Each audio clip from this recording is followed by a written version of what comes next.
ఒక వ్యక్తి నన్ను వచ్చి అడిగాడు, నన్ను ఏం చేయమంటారు?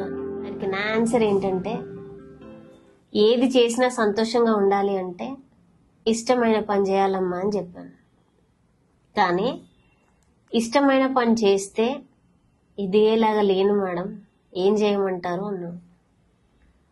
సో నువ్వు చేసే పని ఇష్టంగా మార్చుకో అని చెప్పా.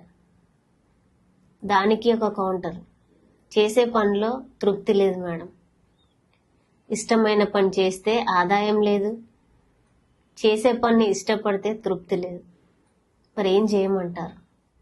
తర్వాత నా అడ్వైజ్ ఏంటంటే, కష్టమైన పని చేయను ఆయన అని చెప్పారు.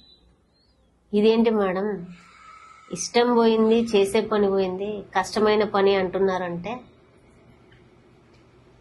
కష్టంలో మనం కష్టపడుతున్నాము అనే ఫీలింగ్ ఉంటుంది కాబట్టి అది ఏ పని అయినా ఖచ్చితంగా దాన్ని సక్సెస్ చేయడానికి ప్రయత్నిస్తాం. అలా ప్రయత్నించడం వల్ల ఇంకక్కడ మనకి ఇష్టము కష్టము అనేది ఏం ఉండదు. ముఖ్యంగా చెప్పాలంటే మనం చేసే పని వల్ల మనకి నష్టం ఉండదు.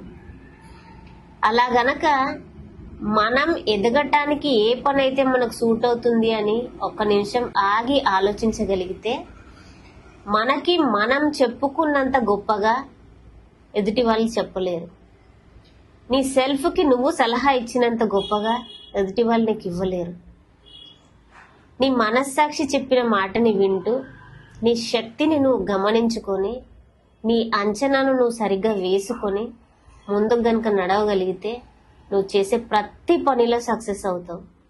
నీకు కావాలనుకున్న ఆదాయం, సమాజంలో కావాలనుకున్న పేరు, ఇప్పటిదాకా నీకు ఇష్టం ఉంది లేదు అనుకొని చేసే పనుల కంటే ఇప్పుడు నువ్వు ఏ వృత్తిలో అయితే ఎదిగావో అది ఖచ్చితంగా నీ భవిష్యత్ అవుతుంది.